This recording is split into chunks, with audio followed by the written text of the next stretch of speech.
Hello everyone, welcome back to the channel. तो आज हम लोग फिर से करने वाले हैं निफ्टी 50 का एनालिसिस और जानेंगे कौन कौन से इंपॉर्टेंट की लेवल्स हैं जहां से मार्केट एक बाइंग और या फिर एक सेलिंग दे सकता है। इन सब के बारे में डिटेल से और बहुत ही सिंप्लीफाइड लैंग्वेज में चार्ट का एनालिसिस करने वाले हैं। करना आपको यह है, वीडियो को स्टार्टिंग से लेकर एंड तक देखना। चैनल पे नए हो तो make sure to subscribe for daily analysis of Nifty 50 and bank Nifty. Start करते हैं एनालिसिस को बिना डिले किए हुए। उससे पहले थोड़ा सा बात करेंगे अपने प्रीवियस एनालिसिस के ऊपर। प्रीवियस एनालिसिस कैसा था, कैसा रहा, कितना एक्यूरेट था, उसके बारे में छोटा सा एक डिस्कशन करेंगे। उसके बाद चलेंगे नेक्स्ट एनालिसिस के ऊपर। यहां से फिर क्या, यानी कल जब मार्केट ओपन होगा तो यहां से आपको किस डायरेक्शन में मूव करता हुआ नजर आएगा, कौन कौन से लेवल्स हैं जहां से मार्केट एक सपोर्ट या फिर एक रेसिस्टेंस या फिर एक बाइंग या फिर एक सेलिंग दिखा सकता है। इन सब के बारे में एक एक करके बात करेंगे, ठीक है। और चार्ट को अच्छे से एनालाइज करेंगे। देख सकते हैं मार्केट में ये 30 मिनट का टाइम फ्रेम है, इसको चलते हैं 15 मिनट के टाइम फ्रेम पे लेके। 15 मिनट टाइम फ्रेम पे आप देखोगे ये जो नीचे का मैंने ब्लैक लाइन मार्क किया हुआ था, ठीक है। इस ब्लैक लाइन को मार्केट टैप करके यहाँ से रिजेक्शन देता है, ठीक है। मल्टीपल रिजेक्शन यहाँ से हमें देखने को मिला। और देखो ये जो लाइन था इसके, यानी ये ब्लैक लाइन, इसके ऊपर का जो ये लेवल था, ठीक है। मार्केट इसके बीच में काफी टाइम तक आपको कंसोलिडेट करता हुआ नजर आया। उसके बाद मार्केट क्या करता है, जब आप थोड़ा और लोअर टाइम फ्रेम पे जाओगे तो आपको नजर आएगा एक प्रॉपर यहाँ से मार्केट कंसोलिडेट करके ब्रेकआउट देता है, ठीक है। ब्रेकआउट देने के बाद बहुत ही छोटा मूव था जो कि हम कैप्चर कर सकते थे, ठीक है। वैसे एक सेलिंग का भी मूव था, लेकिन फिलहाल बात करते हैं। देखो यहाँ पे आपको एक प्रॉपर ब्रेकआउट देखने को मिला, ठीक है। यहाँ से अपना एंट्री प्लान होता है, ठीक है। देखो वैसे तो एंट्री आप पहले भी प्लान कर सकते थे, कब कर सकते थे देखो उसके बारे में भी मैं थोड़ा सा डिस्कस करता हूँ। देखो जब मार्केट ऐसे कंसोलिडेशन फेज में रहे या फिर ज्यादा रेंज, एक रेंज बाउंड हो जाए, तो वहां पे आप लोअर टाइम फ्रेम शिफ्ट कर सकते हो फॉर बेटर कंफर्मेशन, ठीक है। ध्यान से देखोगे आपको नजर आएगा यहाँ पे एक hammer with a marubozu candle, ठीक है। हैमर के साथ एक ग्रीन मारूबोजू कैंडल का फॉर्मेशन होता है। कहाँ होता है फॉर्मेशन? अपने इंपॉर्टेंट की लेवल के ऊपर, ठीक है। यहाँ उससे पहले भी फॉर्मेशन हुआ था, उससे पहले भी आप चेक करोगे तो यहाँ पे भी आपको एक फॉर्मेशन मिला, बट मार्केट कंटिन्यू नहीं करता है, ठीक है। जब आप 3 मिनट के टाइम फ्रेम पे फिर से इसको एनालाइज करोगे, यहाँ भी देखोगे तो यहाँ भी फॉर्मेशन हुआ है, लेकिन मार्केट इस पर्टिकुलर लेवल को कंटिन्यू नहीं करता है। लेकिन वहीं जब आप नेक्स्ट पे देखोगे यहाँ से, ठीक है, इस लेवल पे यहाँ पे चेक करोगे तो यहाँ से आपको कंटिन्यू करता हुआ नजर आएगा। और जैसे ही इसके ऊपर ट्रेड करना मार्केट स्टार्ट करता है, वहीं पे अपना एंट्री प्लान होता है। और सिंपल अपना जो एंट्री ऑलमोस्ट बोले तो आप यहाँ से यहाँ तक नेक्स्ट जो की लेवल था वहां तक आप एंट्री प्लान कर सकते हो, यहाँ कहीं एरिया से, ठीक है। ये एक शॉर्ट मूव था जो कि आप कैप्चर कर सकते थे। या फिर जब मार्केट ने यहाँ से इस की लेवल से रिजेक्शन दिया, देखो यहाँ पे कैसे हमें आइडेंटिफाई करना है कि एक प्रॉपर रिजेक्शन है क्या नहीं है। ध्यान से देखोगे तो एक, ये देखो इनडिसीजन कैंडल का फॉर्मेशन हुआ, ठीक है, एक डोजी कैंडल का। अपसाइड भी विग है, डाउन साइड भी विग है। सिंपल क्या हुआ, मार्केट अपने इंपॉर्टेंट की लेवल पे है और अपसाइड के विग को मार्केट पहले फिल करता है, ठीक है। ध्यान से देखोगे अपसाइड का जो विग था, ये जो अभी मैंने मार्क किया हुआ था, उसका अपसाइड का जो विग था वो पहले फिल होता है। यानी कि मार्केट अगर डाउन साइड के लिए स्टार्ट करता है फॉल करना, तो वो अपने एटलीस्ट ये जो लोअर विग है उसको फिल करना चाहेगा। और वैसा ही हुआ। देख सकते हो एग्जैक्टली मार्केट यहाँ से फॉल करना स्टार्ट किया और अपने इंपॉर्टेंट की लेवल पे कहीं ना कहीं क्लोजिंग दिया है मार्केट, ठीक है। तो ये था अपना प्रीवियस एनालिसिस। और प्रीवियस एनालिसिस कैसा रहा, अगर आपने ट्रेड किया या देखा तो आप बताना। बाकी चलते हैं, बात करते हैं इसके आगे, यानी नेक्स्ट यहाँ से क्या मूव दे सकता है, कौन कौन से लेवल्स होंगे जो काफी इंपॉर्टेंट होने वाले हैं अपने लिए। तो ये जो प्रीवियस कंडीशंस है उसको साइड करते हैं और एक एक करके फ्रेश की लेवल्स को ड्रॉ करते हैं। ये देखो ये जो अपसाइड में मैंने जो भी की लेवल्स को मार्क किया हुआ है, चाहे ये हो, देखो ये तो उतना काम का नहीं है अपने, लेकिन ये भी रहेगा एज इट इज इम्पोर्टेंट। बाकी ये जितने सारे लेवल्स हैं वो एज इट इज रखेंगे, क्योंकि मार्केट अब एक हमें कहीं ना कहीं मतलब ज्यादा अप डाउन साइड का एक्सपेक्ट नहीं कर सकते हैं मार्केट से। क्यों नहीं कर सकते हैं? क्योंकि मैं आपको भी बताता हूँ, जैसे जैसे एनालिसिस के पार्ट में हम लोग चलेंगे आपको एक एक करके मैं एक्सप्लेन करूंगा। बाकी डाउन साइड के लिए मैंने ये ब्लैक लाइन मार्क कर रखा है, तो अभी भी अगर मार्केट डाउन साइड के लिए जाता है तो अपने पास जो है वो एक लेवल फाइनल ये रहेगा, ये ब्लैक लाइन। इससे ज्यादा मैं नीचे नहीं जाऊंगा, ठीक है।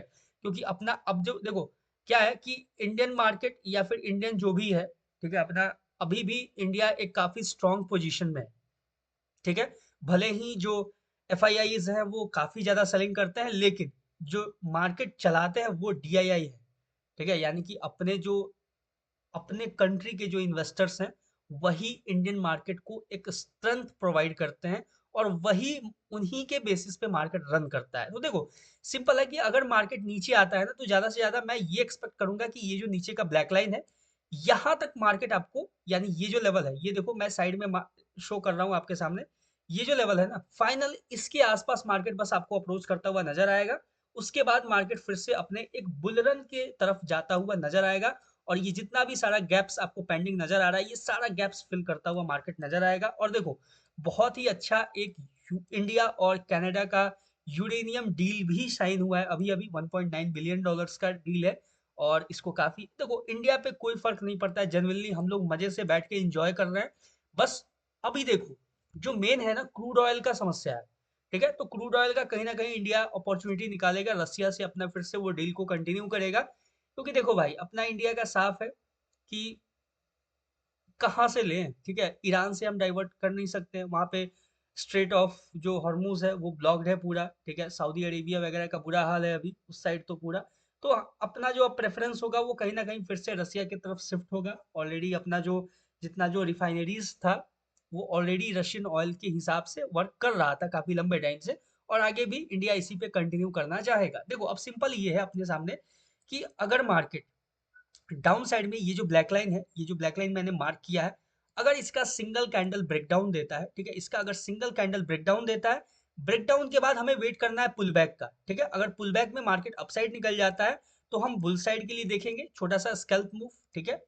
बाकी अगर मार्केट इसके नीचे ब्रेकडाउन देता है, सिंगल कैंडल ब्रेकडाउन, और ब्रेकडाउन के बाद एक छोटा सा पुल बैक लेता है, पुल बैक के बाद अगर मार्केट कंटिन्यू करता है, तो फिर हम डाउन साइड के लिए मार्केट को अप्रोच करता हुआ देख सकते हैं। मोस्ट प्रोबेबली अगर कल मार्केट गैप डाउन होता है, ठीक है, मैं ये सिचुएशन समझाता हूँ। अगर मार्केट गैप डाउन होता है, ये जो ब्लैक लाइन है इसके नीचे अगर गैप डाउन हुआ, मार्केट एक पुल बैक लेने के बाद अगर कंटिन्यू करेगा, तो हम लोग डाउन साइड के लिए देखेंगे, ठीक है? क्योंकि ये एक गैप है जो मार्केट फिल करना चाहेगा, ये बड़ा सा गैप है। इस गैप को फिल करके फिर से मार्केट अपना जो मोमेंटम है उसको क्रिएट करेगा और अपना बाइंग मोमेंटम की तरफ शिफ्ट हो जाएगा मार्केट, ठीक है? क्योंकि अपने को ज़्यादा टेंशन नहीं है, ठीक है? थोड़ा बहुत है जो कि अपना बहुत अच्छे से सब कुछ मैनेज हो रहा है, हम लोग रिलैक्स्ड हैं फिलहाल के लिए। तो अभी ये जो सेलिंग देखने को मिला है, कहीं ना कहीं ये एक पैनिक सेलिंग था, बाकी फिर से सब कुछ सही होगा। आपको आने वाले टाइम में निफ्टी हो या बैंक निफ्टी हो, एक नया हाई लगाता हुआ नजर आएगा। इसके लिए ज़्यादा हमें कंफ्यूज नहीं होना है। एक बात जान लो, ये जो लेवल है ध्यान से देखना, मैं इन फ्यूचर का बात कर रहा हूँ। ये जो मैं लेवल अभी मार्क कर रहा हूँ, ठीक है, इस चीज को ध्यान से देख लेना, ठीक है?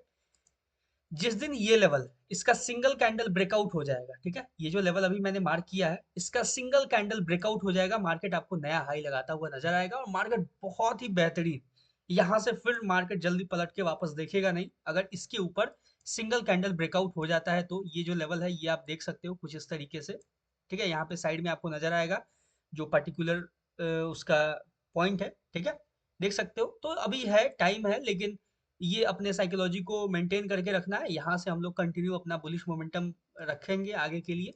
फिलहाल के लिए यहाँ पे देखते हैं कि अभी जो सिचुएशन क्रिएट हो रहा है, ये देखो, मार्केट सिंपल है, ये जो ब्लैक लाइन है इसके नीचे या तो ओपन होता है, यानी अगर गैप डाउन, अच्छा खासा गैप डाउन ओपन होता है, तो सिंपल हम यहाँ से सेलिंग के लिए देखेंगे, ये पूरा गैप फिल करता हुआ और मार्केट इस लेवल पे टैप करके यहाँ पे कहीं आसपास रिजेक्शन देता है, तो फिर हम यहाँ से बाइंग अपॉर्चुनिटी फाइंड करेंगे और बाइंग के लिए ही देखेंगे।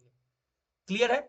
मार्केट अगर फ्लैट ओपन होता है, फ्लैट ओपन होने के बाद थोड़ा सा पुल बैक लेके ये जो लेवल है इसके नीचे क्लोजिंग देता है, तो हम सेलिंग के लिए देखेंगे। क्लियर है? यहाँ पे सिंपल, जब तक मार्केट इसका ब्रेकआउट नहीं देता, ये जो है इस लेवल का सिंगल कैंडल ब्रेकआउट मिलेगा, तो ही हम अपसाइड के लिए देखेंगे, तो ही हम अपसाइड के लिए कुछ भी सोचेंगे। 15 मिनट के टाइम फ्रेम पे एक बार चेकआउट करते हैं। ध्यान से देखोगे यहाँ पे आपको एक ब्रेकर ब्लॉक नजर आएगा, ठीक है? इस ब्रेकर ब्लॉक को अब हम लोग यूज करने वाले हैं कुछ इस तरीके से। इस ब्रेकर ब्लॉक के पास सिंपल अपना नेक्स्ट टारगेट होगा, मार्केट अगर इसके ऊपर ब्रेकआउट देता है, तो ये जो ब्रेकर ब्लॉक है यहाँ तक हम मार्केट को अप्रोच करता हुआ देखेंगे, या तो फिर मार्केट इसके अपसाइड में ये जो लेवल है यहाँ पे अप्रोच करके फिर से मार्केट डाउन साइड के लिए शिफ्ट होता हुआ नजर आ सकता है। यानी इस लेवल से अगर हमें सेलिंग देखने को मिलेगा, तो फिर हम यहाँ से सेल करना प्रेफर करेंगे। यहाँ से डाउन साइड के लिए एक मूव कैप्चर करना बेहतर समझेंगे हम लोग डाउन साइड के लिए। क्लियर है?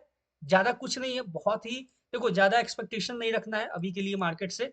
बाकी जैसे-जैसे अपना कंडीशन फुलफिल होगा वैसे-वैसे हम मार्केट में एंटर करेंगे, अपने ट्रेड को एग्ज़ीक्यूट करेंगे।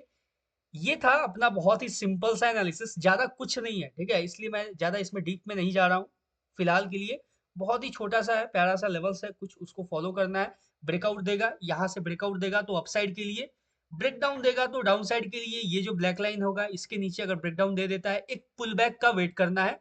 पुलबैक लेके अगर बड़ा-सा अगर वॉल्यूम कैंडल के साथ ब्रेकडाउन देगा, तो हम नीचे के लिए देखेंगे, ठीक है? फिर तो कंटिन्यू डाउन के लिए। लेकिन अगर छोटा कैंडल के साथ अगर ब्रेकडाउन देता है तो एक हम वेट करेंगे पुलबैक का। मार्केट अगर पुलबैक के साथ यानी डाउन के लिए कंटिन्यू करता है तो फिर हम सेल साइड के लिए ये जो गैप है, ये गैप पूरा फिल होता हुआ हम देख सकते हैं। गैप फिल होता हुआ हम मार्केट से एक्सपेक्ट कर सकते हैं। ठीक है, क्लियर हो चुका है यहाँ तक? आई होप आपको समझ में आया होगा। और बाकी अच्छा लगा एनालिसिस तो एक लाइक एक कमेंट करना। मिलते हैं नेक्स्ट वीडियो पे किसी नए एनालिसिस के साथ। तब तक के लिए all the best for Nifty 50 trading. Thank you.